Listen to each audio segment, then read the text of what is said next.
Buenos días, hermanos, la paz del Señor, en verdad, para todos ustedes, la bendición del Señor en el día de hoy. Y qué bueno que pudimos compartir en un tiempo de comunión y de compañerismo. La próxima no será un paseo, quiero aclarar, es otro compartir en verdad de comunión, ¿no?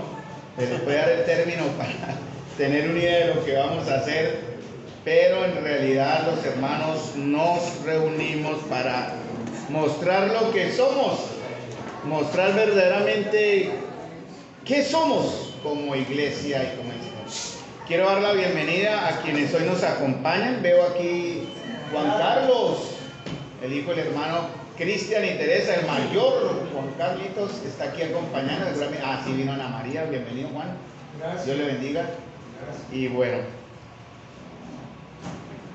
muy bien, vamos a raíz de lo que hemos estado viviendo. Hoy voy a saltarme el texto que estábamos teniendo en Mateo capítulo 5. Voy a tratar otro tema, para, aprovechando lo sensible que estamos en ese aspecto, en lo que ha acontecido de la semana anterior hasta estos días, lo que viene pasando entre nosotros, hermanos. Entonces quiero retomar como la línea de este tema para hacer un llamado a sus corazones y llegar a sus conciencias también, a sus decisiones, el Señor más bien antes que Carlos, para que sigamos manteniendo, hermanos, este sentir que viene del Señor.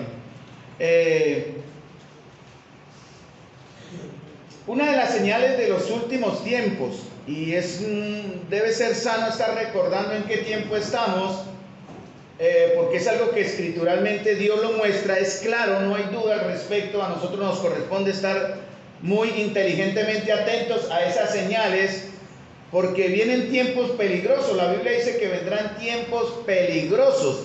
Y la iglesia del Señor, o sea, ustedes, los que conforman la iglesia de Dios, todos los salvos de todas las generaciones, pero en el día de hoy, el día actual, los salvos de hoy que conforman la iglesia universal y también forman parte de las pequeñas iglesias locales, debemos estar entonces atentos, ¿verdad? Vigilantes sobre un tema, sobre un mover que el Señor ha traído en este último tiempo, ¿no? Pero hay que tener cuidado, porque detrás de esos buenos movimientos puede venir escondidas o pueden venir otras intenciones, ¿no?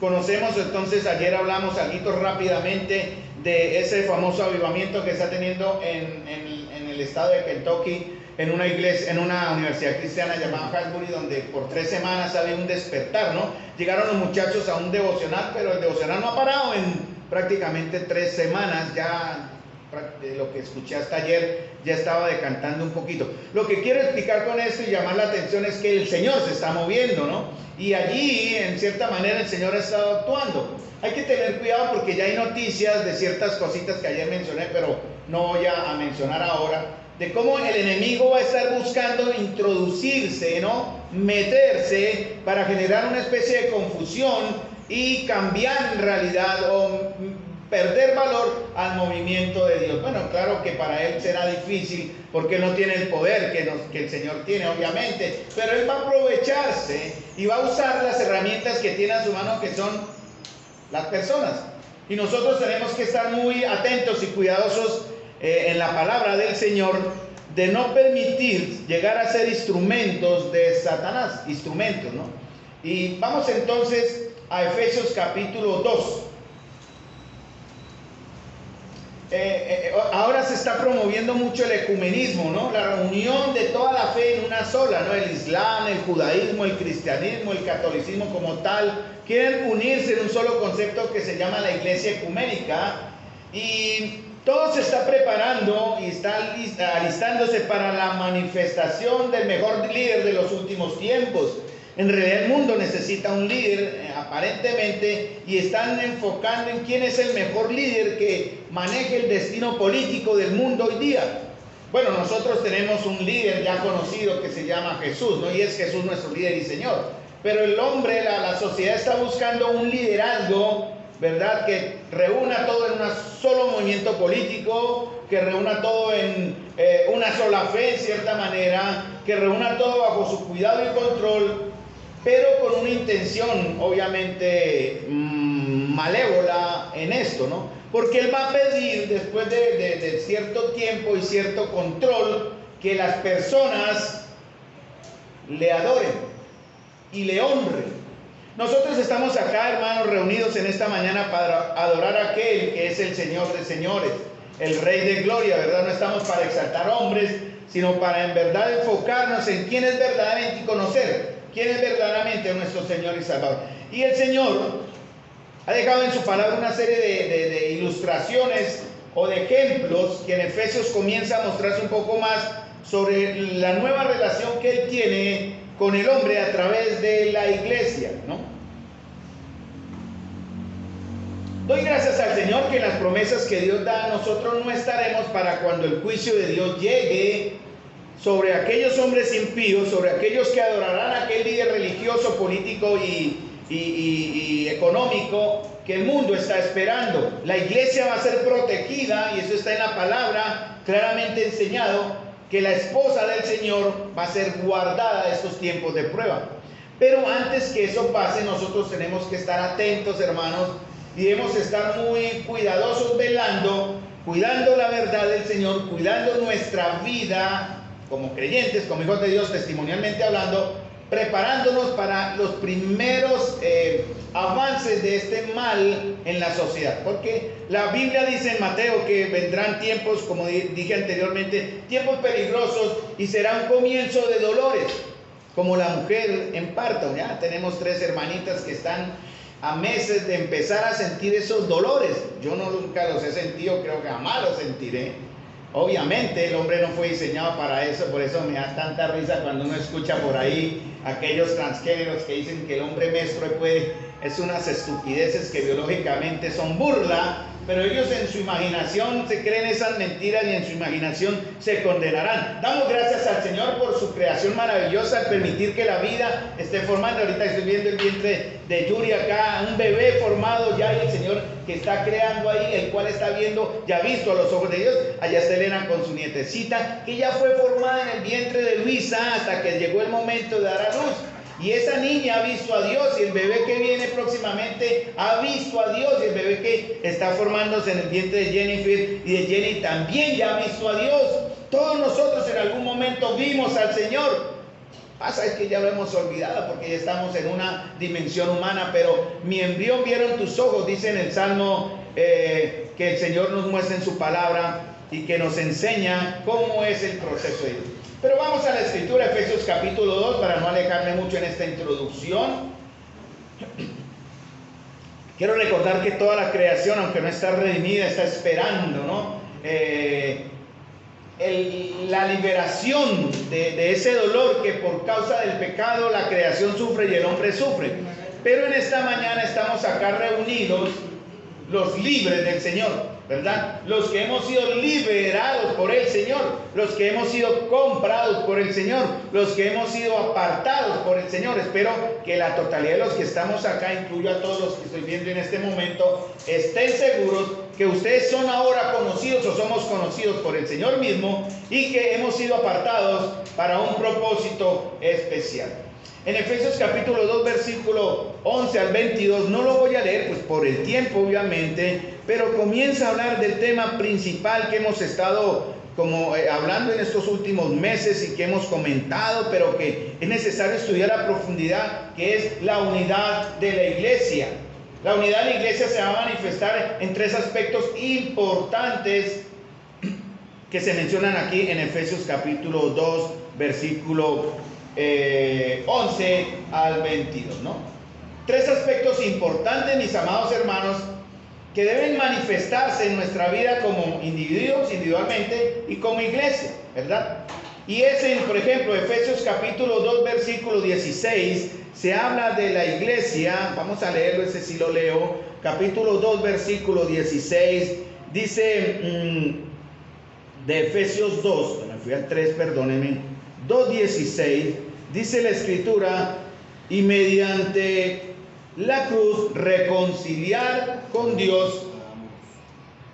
Bueno, estoy leyéndolo desde el 16, pero sería bueno en el contexto, pero voy a leer el 16 para no alargarme de verdad mucho. Dice: y mediante la cruz reconciliar con Dios a ambos en un solo cuerpo, matando en ella las enemistades. La iglesia se compara y se enseña en la escritura que es un cuerpo, ¿verdad? Todos nosotros formamos parte de un cuerpo. Otro verso, verso 19, dice como una familia. En el verso 19 dice: así que ya no sois extranjeros ni advenedizos, sino conciudadanos de los santos y miembros de la familia. Amén, ¿verdad? Somos parte de una familia. No solamente se nos muestra que somos un cuerpo, sino que somos una familia. ¿Familia de quién? ¿Qué dice ahí? De Dios. Cuando se habla de es propiedad, no de Dios. Miren, el propósito de Dios es grande para cada uno de ustedes. Usted está aquí por un propósito bueno. Usted no está acá realmente por una casualidad, sino por una causalidad que Dios ha preparado para que usted escuche la verdad de su palabra en este momento. Para que entienda que usted puede estar llamado, si así lo permite, y si el arrepentimiento llega a su vida hoy, para ser parte de un cuerpo y para ser parte de una familia. Y en el verso 21 también de Efesios 2 dice: en quien todo el edificio bien coordinado va creciendo para ser un templo santo en el Señor. Entonces también se nos compara que nosotros somos parte o somos un edificio. ¿Sí entienden los tres conceptos? Entonces, como un cuerpo, como una familia, como un edificio.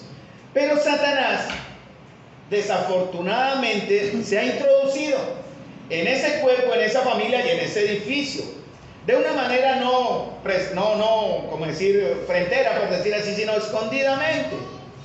Y él hoy se está viendo mucho ese aspecto, porque la unidad es importante en el plan de Dios.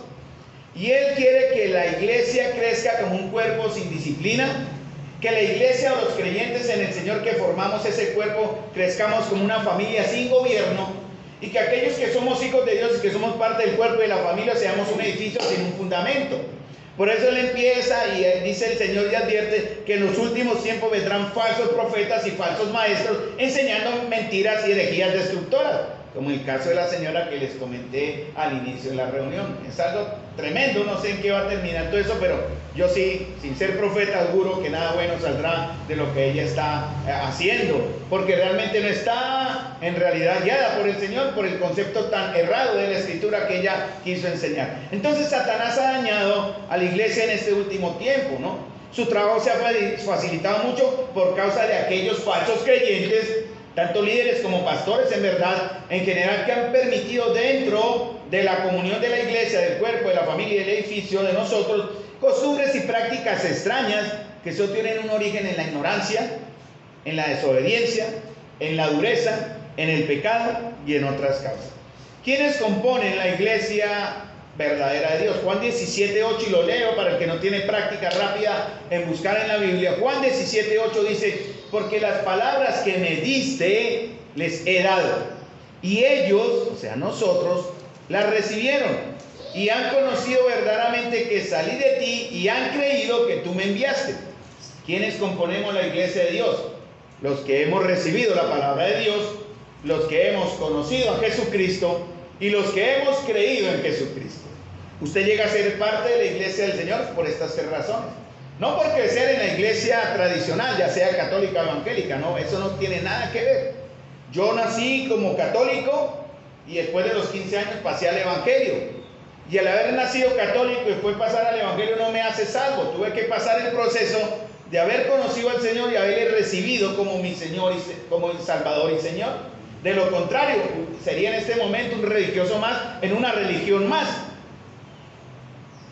Doy gracias al Señor porque los que estamos aquí en verdad hemos sido transformados, y creo que ese proceso muchos de ustedes lo han vivido, aunque sé también que posiblemente a algunos de ustedes les falte en verdad terminar el proceso de haber creído verdaderamente en el Señor como Salvador, haber recibido, tener al Señor Jesús realmente con una conciencia clara, con una certeza correcta de que es su Señor ahora. Entonces, ¿cómo llama el Señor eso en Juan capítulo 3? Cuando se le acercó un religioso que pensó que lo tenía todo en conocimiento, en nombre y en religión, pero el Señor lo frena diciendo: os es necesario nacer de nuevo. Entonces comienza todo con el nuevo nacimiento, y ese nuevo nacimiento se expresa en frutos. Yo ruego al Señor que los que están en esta mañana acá, que no han nacido de nuevo, ojalá al final en verdad salgan nacidos de nuevo.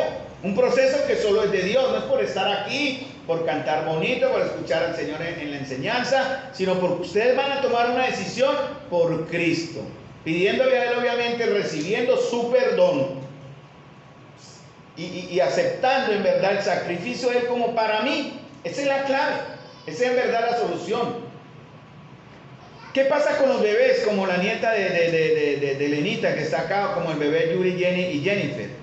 ¿Qué pasa con ellos antes de que conozcan al Señor? Pues el Señor es tan justo y en su inocencia, ¿verdad? Ellos en cierta manera, hasta que tienen conciencia, están seguros delante del Señor. Pero llegará un momento en que ellos tendrán que tomar decisión por Cristo. Y esa es la tarea y responsabilidad de los padres. Nicolás y Luisa, los pongo que Jenny y Yuri y Jennifer, todas con Y, gracias a Dios, me acuerdo rápido. Tienen con sus padres, esposos, la responsabilidad, hermanos, de criar esos hijos en el temor a Dios. Algunos piensan que por venir acá y presentar al bebé, lo cual es un acto ritual bonito, pero no garantiza nada. Es el compromiso de ellos como padres de que voy a criar a este hijo, a este chico, a este niño, a esta niña, en el temor a Dios. Padres, si les pregunto a ustedes, a los que están con bebés pequeños, definitivamente sabemos quién, realmente están enfocados en educar y criar a sus hijos en el temor a Dios. Esa sería la pregunta que podamos estar pensando, porque realmente ellos hasta el momento en que no tengan la conciencia están seguros en el Señor, pero llegará el momento en que tendrán que decidir por Cristo, como todos nosotros lo hacemos. Efesios 2:12 nos habla de nuestra condición antes. Efesios capítulo 2, versículo 12, dice: en aquel tiempo estabais sin Cristo. Todos en un momento estuvimos sin Cristo, alejados de la ciudadanía de Israel y ajenos a los pactos de la promesa. Eso quiere decir, fuera de un lugar llamado patria celestial, fuera de una ciudadanía. Aquí se menciona Israel como un ejemplo. Dice: en aquel tiempo estabais sin Cristo, alejados de la ciudadanía de Israel y ajenos a los pactos de la promesa, sin esperanza y sin Dios en el mundo. ¿Cómo está la esperanza de usted hoy? ¿Cómo tiene su esperanza hoy? ¿Tengo una esperanza firme o realmente, honestamente, usted va a mirar a lo profundo de su corazón y va a reconocer hoy, vea, yo en realidad no tengo aquello que el Señor está hablando en este momento, refiriéndose a mí? Lo que Él me está hablando, yo no lo tengo, yo no tengo esperanza. Si llego a morir, ¿qué pasaría? ¿Qué sucederá? No es que va a dormir usted como algunos enseñan. En el escritor dice que usted se durmió y no sintió. Eso no es real. Pablo decía: yo tengo dos cosas, que teniendo deseo de partir y estar con Cristo, lo cual es mucho mejor. Cuando morimos, hermano, nuestra alma pasa directo a la presencia de Dios. El que duerme es el cuerpo. Polvo eres, polvo te convertirás. Pero pasaremos automáticamente a gozar de la gloria y la esperanza que nosotros reclamamos los domingos cuando nos reunimos como iglesia, o cuando expresamos la verdad de la palabra. Expresamos la esperanza de que pronto estaremos con Él. Sea por muerte o por vida, estaremos con Él, realmente estaremos con Él, sentiremos, y aquel que nuestros ojos vieron cuando estábamos en el vientre de mamá, le veremos ahora cara a cara. ¿Se imaginan ustedes semejante escena y espectáculo tan maravilloso, hermanos? ¿Cómo estamos? Bueno, yo no sé cómo estará nuestro cuerpo. ¿El gordito será gordito? ¿No? No sé, ¿sí? Jessy dice que sí. Jessy, bueno, Jessy. El gordito será gordito.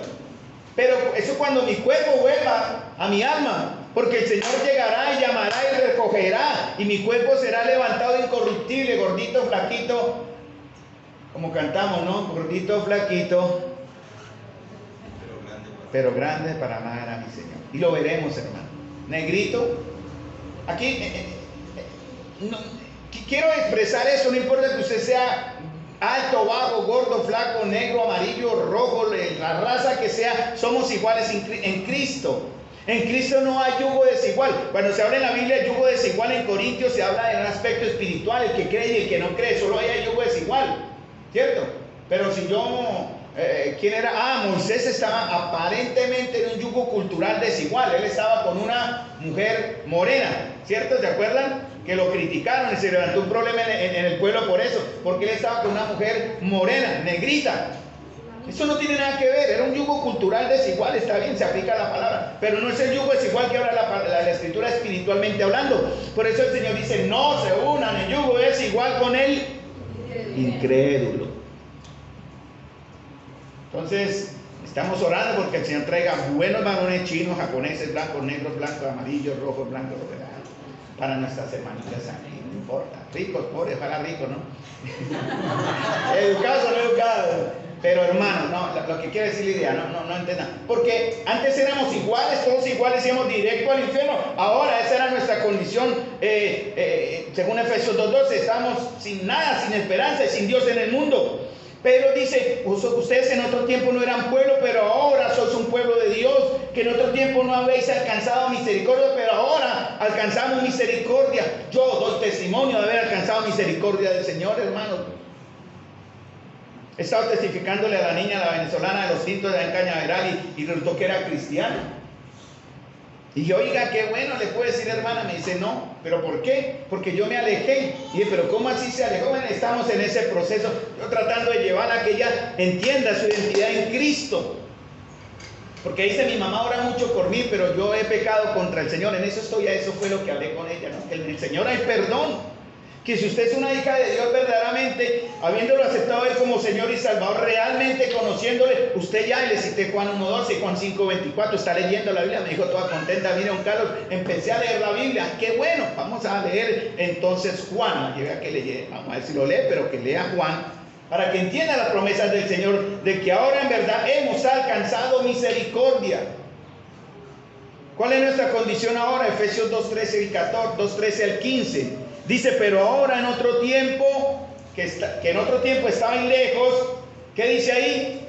Habéis sido hechos cercanos por la sangre de Cristo, no cercanos por la iglesia, no cercanos por el pastor, no cercanos sino por la sangre de Jesús. Dice, porque Él es nuestra paz, que en ambos pueblos hizo uno, derribando la pared intermedia de separación. Aquí es donde digo que ese yugo no existe, ¿no? Aboliendo en su carne las enemistades, la ley de los mandamientos expresados en ordenanzas, para crear en sí mismo de los dos un solo y nuevo hombre, haciendo la paz. ¿Qué necesaria es la paz, no?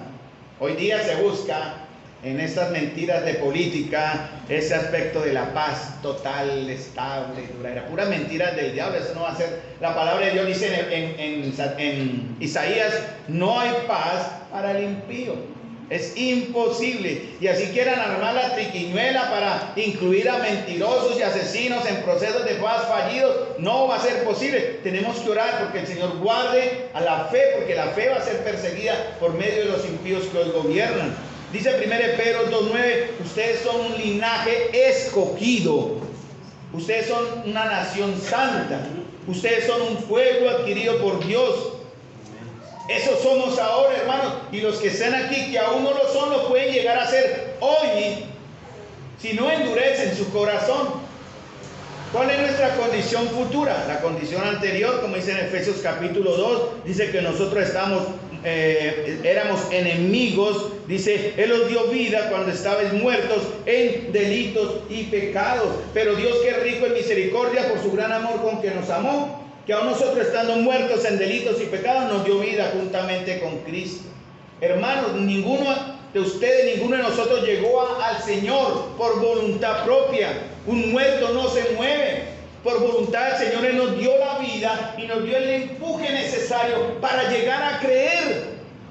Pero la fe que recibimos es una fe preciosa y debe ser alimentada, guardada y madurada. Eso es lo que habla Efesios en nuestra... o sea, en el ejemplo que da de ser un cuerpo, una familia y un edificio. ¿Cuál es nuestra condición futura? Juan 17, 21 al 24. Leo rápidamente, pero no quiero tampoco perder la idea. Dice el Señor en su última oración, para que todos sean uno. Y está hablando de nosotros ahora, hermanos, porque ese es el tiempo de ahora. Que también ellos sean uno en nosotros, para que el mundo crea que tú me enviaste. La gloria que me diste yo les he dado. Entonces el Señor les dice, tenemos aquí la gloria de Dios. Claro, Él nos las ha entregado. ¿De qué manera se va a manifestar? Siendo uno. Dice, para que sean uno, así como nosotros somos uno. Yo en ellos, tú en mí. Para que sean perfectos en unidad. Para que el mundo conozca que tú me enviaste y que los has amado a ellos como también a mí me has amado. Padre, aquellos que me has dado, Quiero que donde yo estoy también ellos estén conmigo. Por eso esperamos al Señor su pronto regreso. En cualquier momento, tal vez hoy, en un abrir y cerrar de ojos, el Señor vendrá. Y los que murieron en Cristo, cuyos cuerpos están en el polvo de la tierra, serán levantados incorruptibles y nos uniremos automáticamente. Ese es un instante, como dice la palabra abrir y cerrar de ojos, es el término átomos en griego, que es imposible de medir el tiempo, pero en ese instante estaremos nuestros cuerpos y nuestras almas directamente en la presencia. Y eso es escritural, hermano. Se lo puedo mostrar al que tenga un duda sobre esa gran verdad. Dice, para que vean mi gloria que me has dado, porque me has amado desde antes de la fundación del mundo. Entonces, el tema central de la oración del Señor en Juan 17 es que seamos uno y perfectos en unidad. Satanás no va a permitir eso. Él se va a meter de alguna manera destruyendo. Lo hemos visto a través de estos meses. Ha intentado destruir vidas, hogares, ministerios, individualmente, colectivamente. Ha traído situaciones de salud, situaciones de economía, que Dios permite, quiero aclarar eso, que Dios permite, y que nosotros debemos estar atentos, hermanos, entender de qué manera debemos actuar cuando vienen esos tiempos de prueba y de lucha, ya sea económicamente, en una enfermedad o en diversas situaciones. Entonces, hermanos, en Colosenses 1, 16 al 18, se habla de que Jesús es el creador. Vamos a Colosenses 1, 16 al 18, solo para ir en el esquema de la escritura. Y dice la palabra en Colosenses 1, 16 al 18, porque en Él fueron creadas todas las cosas. Ese es el texto que habla acá. Él es el creador y se recuerda que como todas las cosas por Él subsisten, se le declara entonces como cabeza del cuerpo que es la iglesia. Jesucristo es la cabeza de este cuerpo.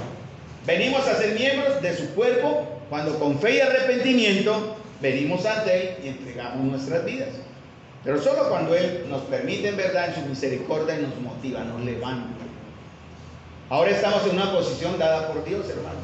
Nuestra posición. Estamos en una posición que Dios nos da, que ninguno de ustedes puede conseguir por voluntad propia. Somos ahora hijos de Dios y otros más que sería largo comentar ahora. Y nuestra condición puede variar de acuerdo a nuestra obediencia y dependencia del Señor.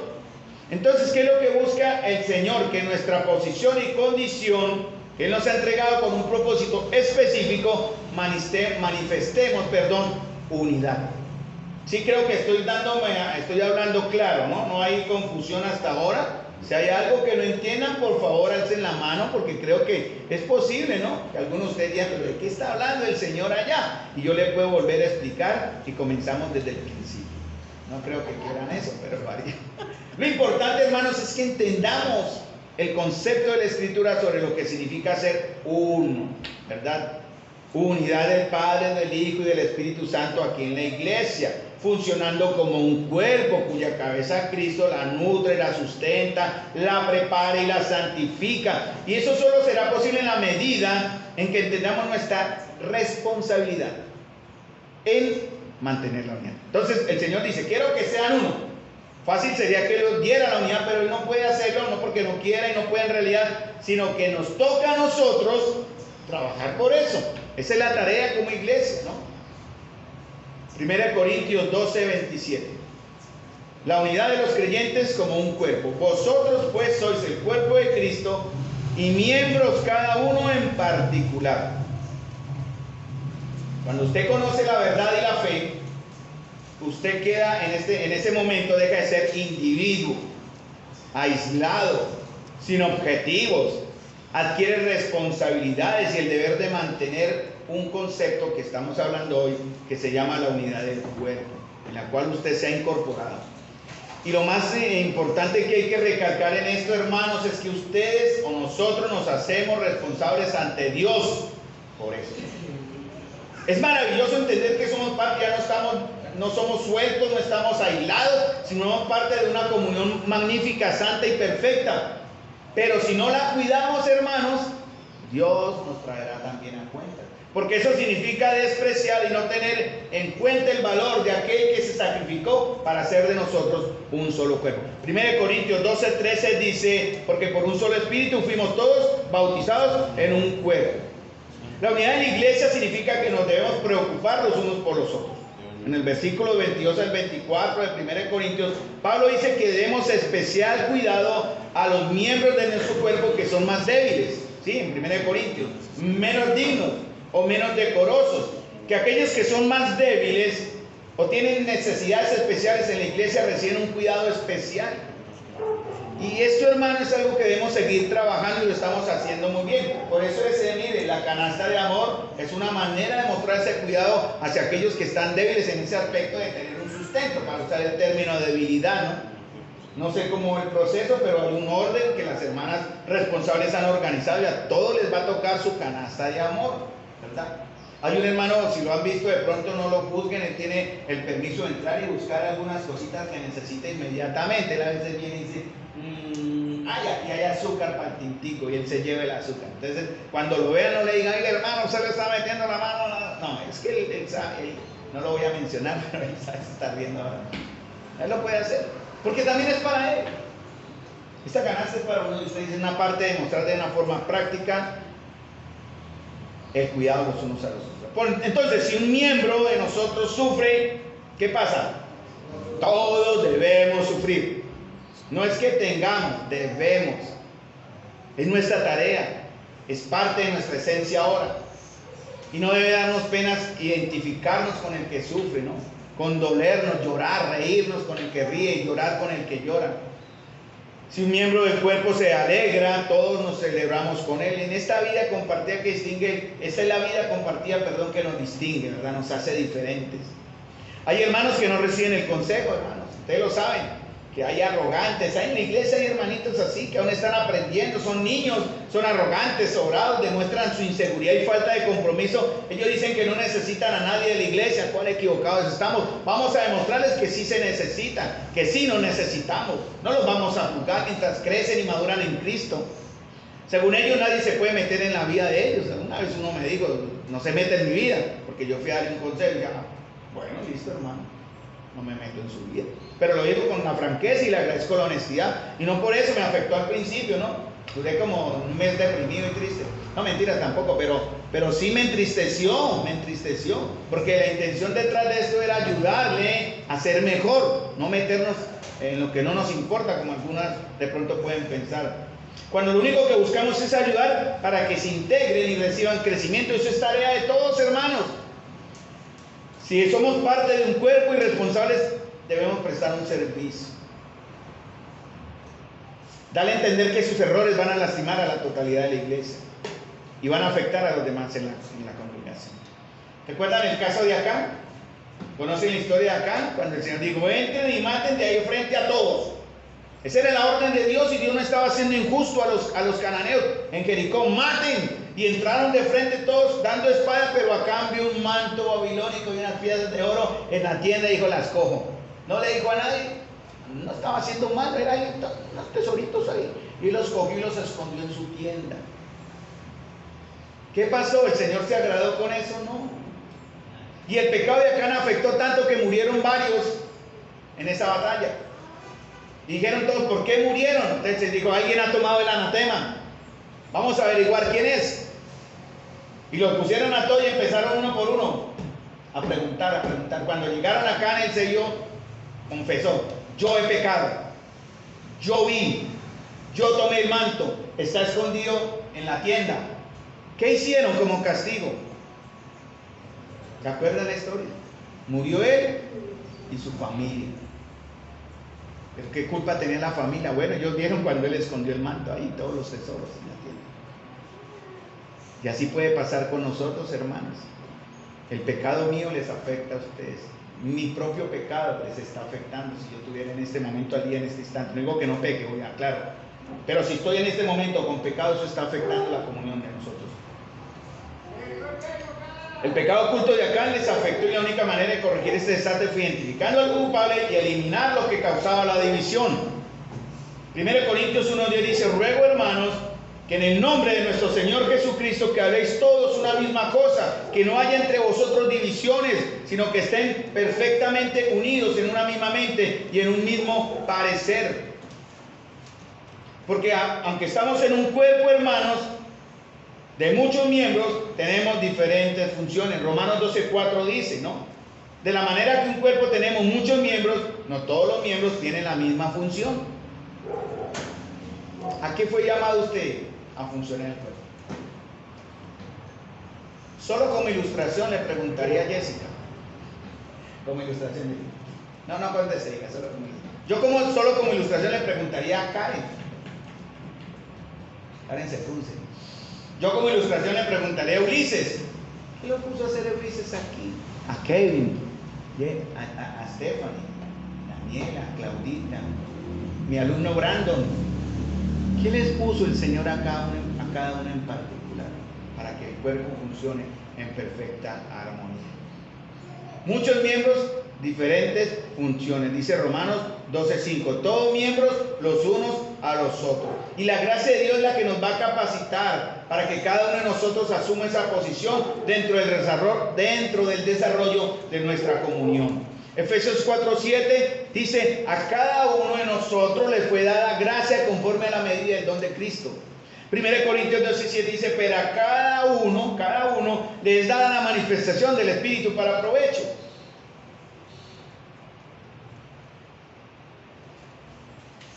Pero todas estas cosas las hace uno y el mismo Espíritu, repartiendo a cada uno, esa palabra repite mucho, en particular como Él quiere. La iglesia se caracterizará entonces, nosotros, el cuerpo, la familia, el edificio, se va a caracterizar por la diversidad de nosotros como miembros, diferentes caracteres y personalidades.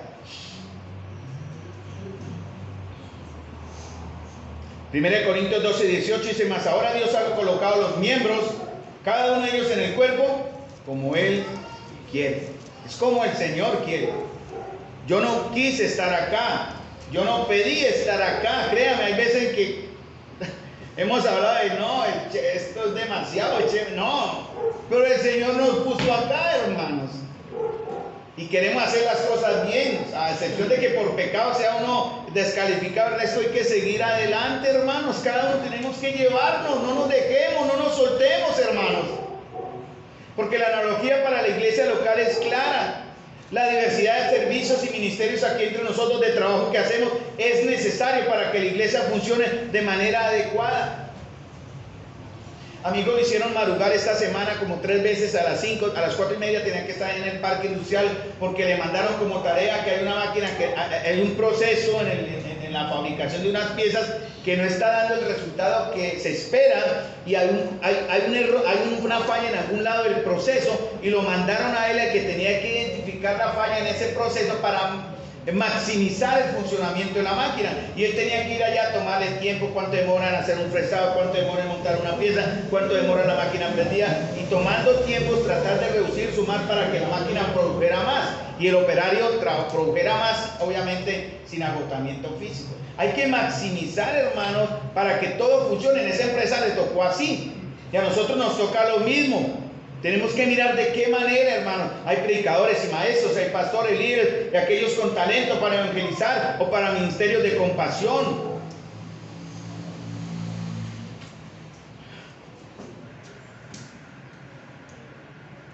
¿Qué pasa si solo en la iglesia hubiera un solo ministerio, hermanos, en nuestra unidad?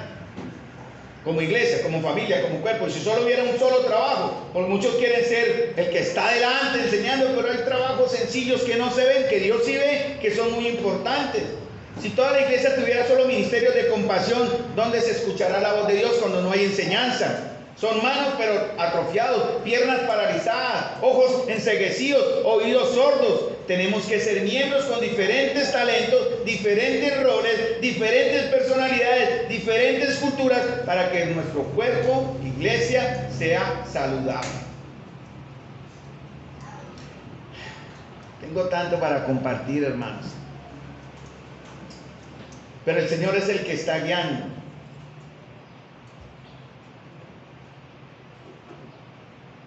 Recuerden que Él instituyó y Él mismo colocó a cada uno en un llamado personal. Yo duré años en entender esto, porque el Señor nos había traído aquí, por ejemplo, a congregarnos acá. Sé cuál es la gracia que Dios me dio, eso sí lo tengo seguro. Yo enseño, me gusta, me encanta estudiar aunque a veces hay momentos por salud o otras circunstancias donde es difícil o por otras situaciones, pero a mí me gusta estudiar la Escritura, aprender y compartirla. Eso, quiero ser un maestro, quiero ser un mejor maestro. Pero a veces uno se cansa cuando no ve el fruto. Últimamente se está viendo más el fruto, obviamente, pero en el tiempo pasado uno se cansaba mucho de no ver el fruto necesario, ¿no? Uno veía siempre niños, no sabía que los hermanos quisieran crecer. Hoy día se ve diferente ese espíritu ahora, ¿verdad? Hay más deseo, más anhelo, más hambre del Señor. Veía mucha contradicción en algunos hermanos, muchas rencillas, muchos rechazos, muchas niñadas, hermano. Pero gracias a Dios en estos últimos tiempos eso ha estado cambiando para la gloria del Señor.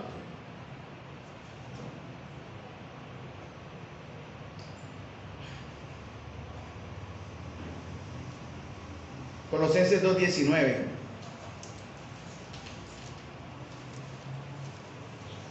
Y Efesios 4:16. Esos dos versos nos hablan de un término muy importante que hablamos también ayer durante la vigilia, en cierta manera.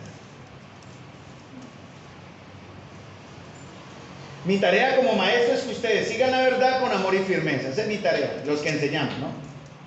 De pronto he fallado en esto en algunas cosas. No he sido capaz de que ustedes crezcan, pero no entendía que el crecimiento lo da el Señor. Nada me ha servido querer darles alimento sólido cuando solamente algunos de ustedes quieren leche. Pero quiero que recuerden una cosa, hermanos. La obediencia es personal. Y el sentir que estamos viendo ahora que debemos cuidar ha sido personal. Lo que estamos sintiendo no es porque el hermano David empujó, o Carlos empujó, o la hermana Martica, o las líderes Claudia, o las que son líderes visibles empujaron, sino porque el Señor en su deseo obviamente ha puesto en sus corazones el querer, y ustedes y nosotros hemos hecho. Esa es la tarea, hemos hecho. Y dice Efesios 4:16 de que en todo el cuerpo, bien concertado y unido entre sí, por todas las coyunturas que se ayudan mutuamente, según la actividad propia de cada miembro, recibe su crecimiento para ir edificándose en amor. Todo el cuerpo bien concertado. Hablamos de lo que es un concierto, cada instrumento en su lugar, la nota precisa, la melodía, la armonía y el ritmo completos y perfectos para que todo suene hermoso. Y la iglesia de Dios tiene que estar bien concertada y unida entre sí por las coyunturas que se ayudan mutuamente. Ayer hablamos de las coyunturas, ¿no? Ligamentos y coyunturas. Bien concertado. Concertado significa acordar, pactar, decidir juntamente. De ahí viene el término concierto, ¿no? Poner acordes entre sí, entre las voces, entre los instrumentos musicales. De ahí viene entonces la palabra concierto. Todos los instrumentos tienen que sonar armónicamente, melodiosamente. ¿Qué pasa cuando no hay una concertación o concierto? ¿Qué pasa cuando no hay eso? Hay desconcierto o caos. Pero gracias a Dios estamos viendo que estamos enfocándonos en ese aspecto y hay que seguir mejorando, hermanos. Todas las coyunturas, dice también en Efesios y también lo dice en Colosenses 2:19, ¿no? En virtud de que en todo el cuerpo, nutriéndose y uniéndose por coyunturas y ligamentos, crece con el crecimiento que da Dios. Todas las coyunturas, no algunas, no una.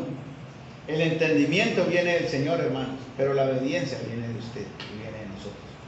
¿Cuáles son las coyunturas de Colosenses y de Efesios? De ahí intentamos conocer algo, ¿no? Entender algo.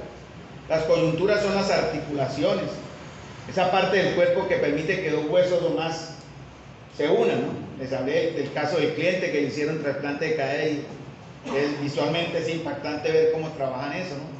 Ya está el hombre recuperándose. Entonces el Señor quiere que funcionemos en una perfecta armonía, hermanos. La mayoría de las articulaciones son móviles, con lo que se permite que los huesos puedan moverse, ¿no? No hay huesos fijos, no todos los huesos tienen articulaciones aquí, hombro, en las caderas, piernas. ¿Pero eso es para qué? Para que el cuerpo se mueva.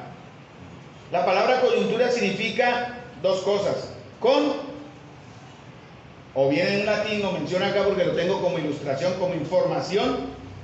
Viene de una palabra que significa juntus, así lo leo, juntus, de donde viene otra palabra que significa yugo. Es interesante, ¿no? Y de ahí viene el término unir en yugo. Se compone de kun, que es con, y juntura, que es unión. Por eso significa coyuntura. De pronto un yugo desigual, en cierta manera, ¿verdad? Pero unidos por el mismo yugo se va a trabajar. Por eso estamos tratando de que haya parejas en el servicio, compañeros para trabajar. Es tiempo, hermanos, y voy con todo respeto a exigir en cierta manera, con mucho amor, que esos grupos se formen para ver si logramos avanzar en el plan de Dios, y orando mucho para que eso sea un sentir de Dios y no un sentir humano, que podamos salir como parejas para el servicio del Señor, ya afuera o ya aquí adentro. Por eso las coyunturas son un reflejo de lo que significa la vida en el cuerpo de Cristo. Y también habla de ligamentos, que son los que unen los huesos con los músculos. Los nervios transmiten la vida, ¿no? Y las órdenes que el cerebro o la cabeza entrega, ¿no? A cada uno de los músculos para que se muevan.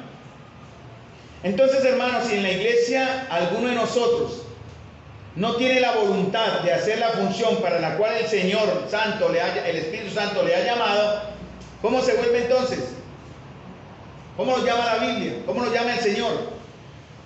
Inútiles. ¿Qué, perdón? Inútiles. Un inútil, es cierto, no funciona. Un estorbo, un tropiezo, ¿no? Al señor que le dijo, al don Leandro, le diagnosticaron artrosis y sus huesos estaban ya rozando. Se perdió la película que divide, que dijera ahí, que se me fue la palabra, que lubrica los dos huesitos, y al roce de los huesos había dolor. Entonces había o hacer el cambio de la articulación o mirar cómo evitar que los huesos se rozaran, causando dolor. El Señor quiere que seamos perfectos en eso, no nos causemos dolor, debemos funcionar de una manera perfecta y armoniosa. Si soy... cuando esta parte no está funcionando, los miembros que no funcionan enferman, se atrofian, se secan y mueren. Hay que tener cuidado en esto. Si soy la pierna del cuerpo de Cristo, necesito las coyunturas para, unido a los huesos, pueda caminar. Por ejemplo, mi esposa es mi coyuntura, mis hijos son mi coyuntura. Y también algunas veces las coyunturas se inflaman por el pecado, por la falta de perdón, y hacen que el caminar y el dolor sea continuo. Ojalá eso no estamos viéndolo acá, hermanos, no lo podamos ni lo permitamos, que andemos con dolor porque hay pecado entre nosotros. Eclesiastés 4:9, en estos 3 minutos que me dieron de más, para la gloria del Señor, dice Eclesiastés 4:9 al 12, mejores son 2 que 1, porque tienen mejor paga de su trabajo. Si cayeren, ¿qué dice Eclesiastés? Es un verso muy conocido. El 1 levantará a su compañero. ¿Sí lo estamos haciendo? La palabra compañera, ¿acuerdan lo que vimos? Compartir el pan. Mi compañero. ¿Usted dejaría caído a su hermano? Somos de los que pasamos y vemos a mi hermano sufriendo y te veo, Mateo, voy a orar por usted, hermanito. Y nos olvidamos de él. Dios nos guarde de ser así, hermanos. Tenemos que estar muy atentos. Pero hay del solo que cuando cayere no habrá segundo que lo levante. También si los dos vienen juntos, se calentarán mutuamente. Es como se calentará uno solo. Y si alguno prevaleciere contra uno, 2 le resistirán. Y cordón de 3 dobleces no se rompe pronto. Es mejor ser 2 que 1, porque ambos pueden ayudarse mutuamente a lograr el éxito, dice en la Nueva Traducción Viviente. Eso se llama la sinergia, hermanos, la suma de esfuerzos. Trabajar individualmente no es lo mismo que trabajar colectivamente. Suma de esfuerzos es el resultado, la actividad propia de cada miembro. ¿Cuál es el resultado, hermanos? Recibe su crecimiento para ir edificándose en amor. Eso es lo que significa estar en un cuerpo. Es una verdad que está en la Escritura. Pero ustedes, algunos de los que están acá, no podrán ser parte de ese cuerpo mientras no tengan al Señor en su corazón, viviendo realmente como Salvador y como Señor. Tal vez usted no haya entendido bien lo que es. Yo sé que los que están en la fe lo han entendido mejor. Pero eso no va a cambiar la responsabilidad que usted tiene de recibir el perdón que Dios le quiere dar a través de su Hijo Jesucristo. Él vino y pagó el precio por sus pecados. Y Él le va a dar a usted la oportunidad de ser parte integral de una maravillosa comunión llamada iglesia. Y lo llama para que cumpla una función importantísima en su reino. Esa es la exhortación de hoy. que esperamos que los chicos, los niños que están siendo formados, a los que están arriba en la clase, sean la generación que honre al Señor después que esos viejos nos vayamos, o que los viejos que vienen detrás nos vayamos. Que sean estos chicos los que guíen la iglesia del Señor a conquistar en verdad para el Evangelio a aquellos que aún faltan por ser conquistados y ganados para el Señor.